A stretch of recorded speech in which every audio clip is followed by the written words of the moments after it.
So, Stathis, please.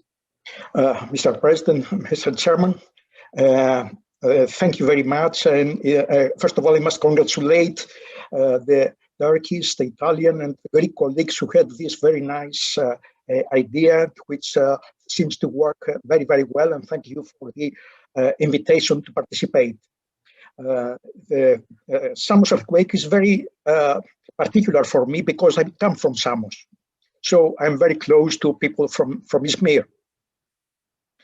And I'm going to discuss the implication of this earthquake for the modeling of ancient historical earthquakes, which are usually used to understand modern future seismicity.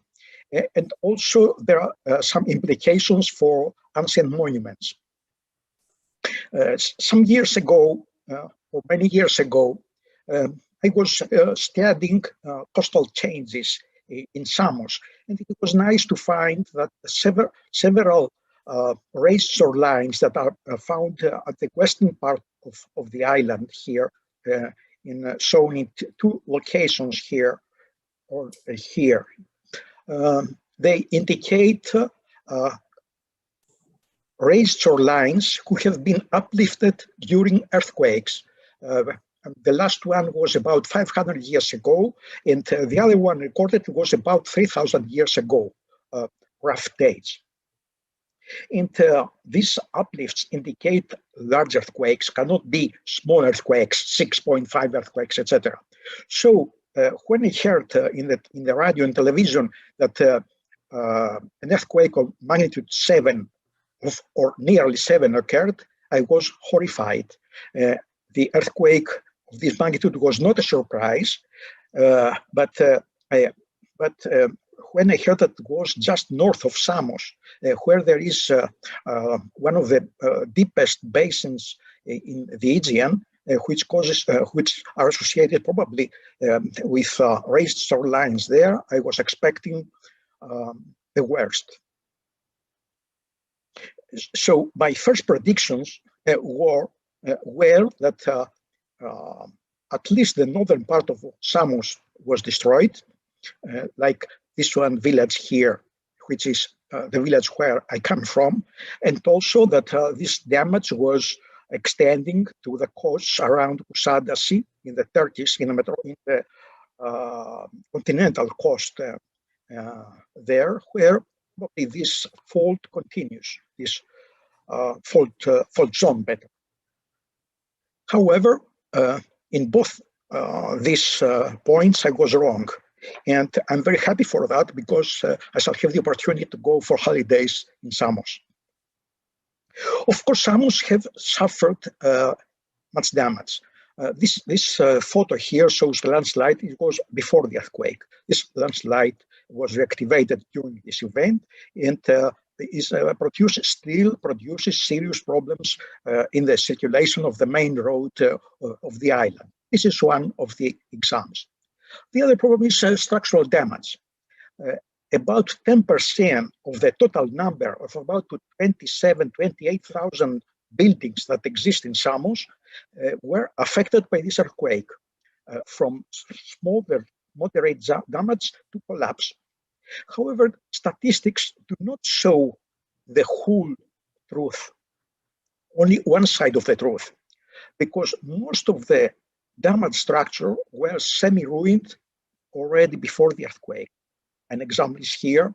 It was nearly ruined and abandoned and then collapsed. Or this building here, again, this is before the earthquake, and you can see the dam that is ready to collapse, perhaps, and it is dangerous for people to stay there. This is the main square of one of the villages in Samos. And so even a cat, if walks on these roof tiles there, is possible to produce some major problems. There have been damage in bigger structures like churches, but also the situation is somewhat clear. For example, this church in the village of Leka here was badly damaged. But as you can see, It is of poor construction, mostly without mortar. Another big church in the northern coast of the island, which is a very good construction, also has signs of damage in certain parts. But a closer look indicates that these parts here were constructed without the necessary care. It was an old church, about 100 years old, and there were no stiffeners against earthquakes, etc. So it's expected. The other problem is that the environment along the northern coast of Samos was very unfavorable environment. I mean, the geological conditions. This map here shows geological conditions. This gray here is recent alluvium, mostly sandy layers with the ground level near the with underwater level near the ground level. So it is very unfavorable conditions for buildings to withstand even moderate earthquakes. This comes from this village here. I saw it before, Konstantinos, and the other from a major village here called Kokari.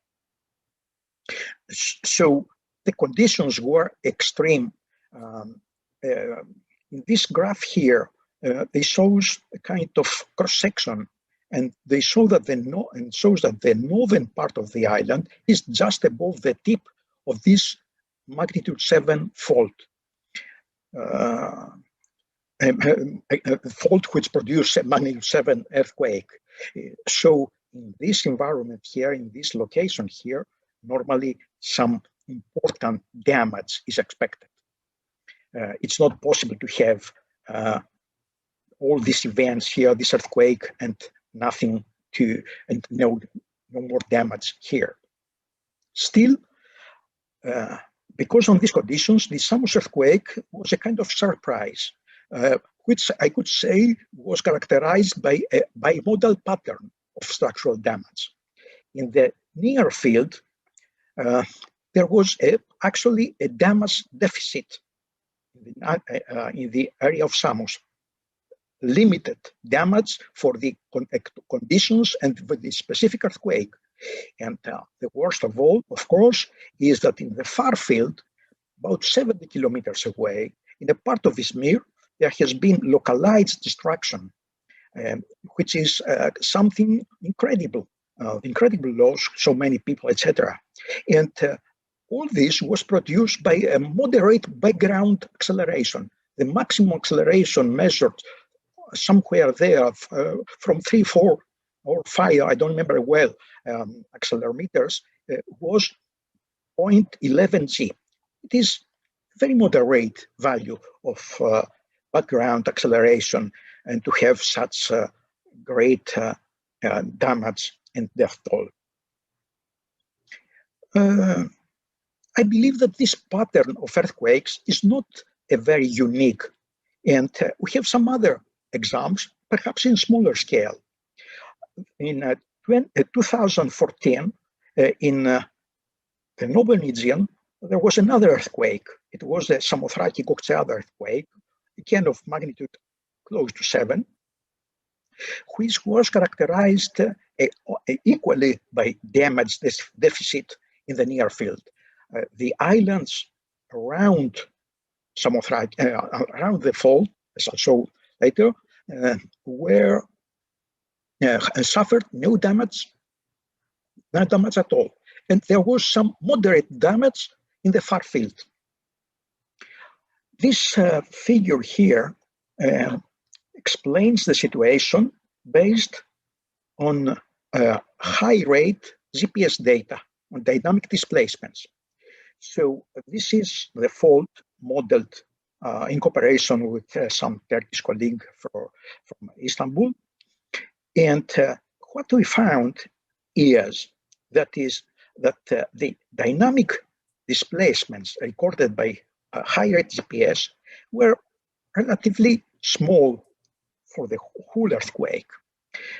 Here is recorded the amplitude of displacement, the total amplitude of displacement, not component, total amplitude, as a function of time. As you can see, there was a kind of increase of the displacement, and then there was nearly stability. This can be mostly measurement noise. This comes from Samothraki. Also from Limnos on the other side, it is again the same thing. But if you go about 50 kilometers away from the epicenter at Çanakkale, at the station Çana, okay, you shall see that there is more or less smaller amplitude of displacement, but then there is all this kind of waving, which indicates some amplification of seismic waves producing seismic displacements, oscillations on the top of the ground. So this was really important because it shows that in certain areas we can have this kind of amplification of seismic activity, and this scale shows that this amplification was observed for about 30 seconds, and if this was, if the amplitude of this oscillation was higher, it would be destructive for the area of Çanakkale. So a question arising is it possible to use this knowledge from the Samos earthquake and perhaps other earthquakes like the Samothraki Gokçada earthquake to improve our understanding of historical earthquakes? I shall try to contribute in this problem, presenting some true and hypothetical scenarios. The first case is that, okay, if a background acceleration of only 0.11 g at Bayrakli was transformed into destruction potential for relatively long period structure high-rise buildings, then we can assume that in the past earthquakes with similarly low acceleration could have been the cause of collapse. Collapse of ancient high-rise long period structures like ancient temples. And for most of these temples, ancient Greek and Roman temples, the causes of their destruction, whether they are affected by earthquakes or not, is a matter of debate by structural engineers in our days. And what actually suggests is that they need extreme accelerations to be destroyed. In fact, the recent case of Bayrakli indicates that we may have catastrophic effects with smaller background accelerations. And an example of this case is the Sunion Temple, which is very close to Athens.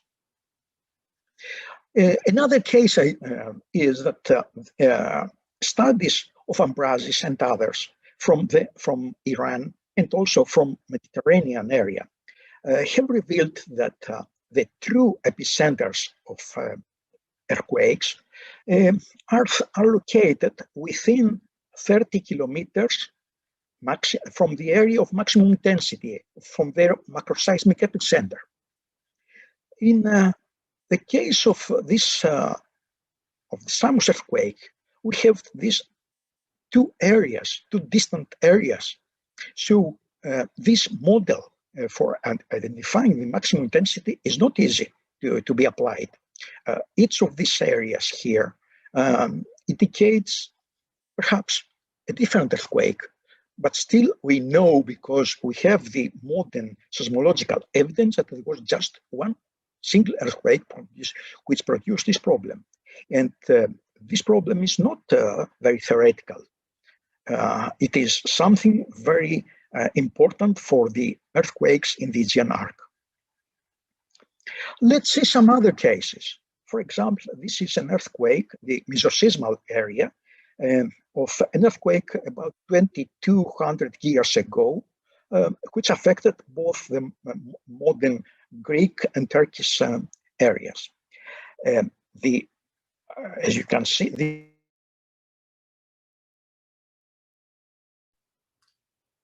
Stathis, you have unmuted your microphone. Sorry. Yeah, great. So this is a case 3, which examines another earthquake which occurred 2,200 years ago and which affected this area in covering parts of modern Greece and Turkey. From our modern experience of earthquakes, including the Samos earthquake and the Kos earthquake, etc., we cannot expect that a single earthquake can have produced such a large destructive mesoseismal zone. So we may examine different scenarios for that, perhaps mixing of different events, exaggeration of events, or even the possibility of remote triggering of kinds of earthquakes like that in the case of Samos in the area of Izmir. Two other earthquakes, these which occurred with a difference of many centuries, but seem to have a very similar mesoseismal area. This is peculiar, but still, I believe that this cannot be a single earthquake to have affected or produced much damage from the north, from the south western part of Rhodes to this part in Turkey. Also, this here. Again, I'm suspect that these earthquakes can be perhaps exaggeration, a mixing, or a problem of like that of far-field localized effects. And I'm going to reach near the end of this presentation, going back to Samos. And I shall discuss not the problem of just earthquakes, which are used to understand and compute the seismic hazard, etc., of various areas in the Mediterranean area, but also the problem of monuments and the problem of the health of ancient remains. In Samos, there is an ancient temple built about 500 years before present era. And this is one huge column here is preserved. It is interesting that the drums, each of these parts there, is offset next to the other.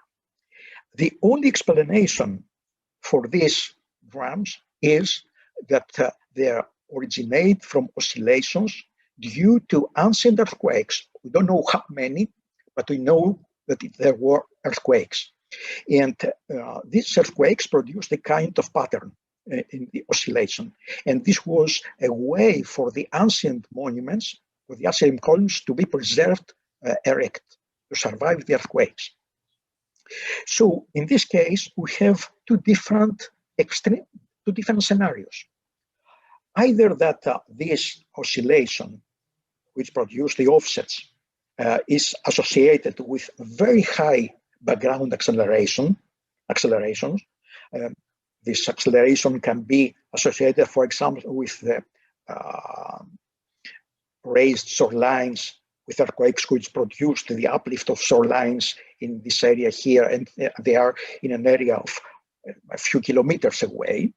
This is one possible scenario. And the other scenario, which is in analogy to the Bayrakli effects, is that a moderate earthquake, an earthquake that produced moderate seismic intensities, was in position to produce all this oscillation in this long period structure, as exactly has been observed in some parts of Izmir. Stathis, So, 1 minute left, please. yes, thank you. Summary and conclusions is the recent earthquake was very particular because it was characterized by damage deficit in the near field, but localized extreme damage surplus in the far field. This particularity in damage distribution may not be unusual and may help in the reevaluation of ancient earthquakes and perhaps to understand and protect ancient monuments. And what is presented here was actually a reverse process, because till now ancient earthquakes were used to understand modern seismicity. In this case, we used modern earthquakes to understand ancient seismicity. Secular. Thank you very much, Stathis, for this very nice presentation. I see no question in the question icon. So if there is no question from the panelists which could be expressed orally, is there any? No, then I think that we can thank again Stathis, Stiros, and we can slowly move to the next presentation. Stathis, you can now stop sharing your screen. Thanks very much.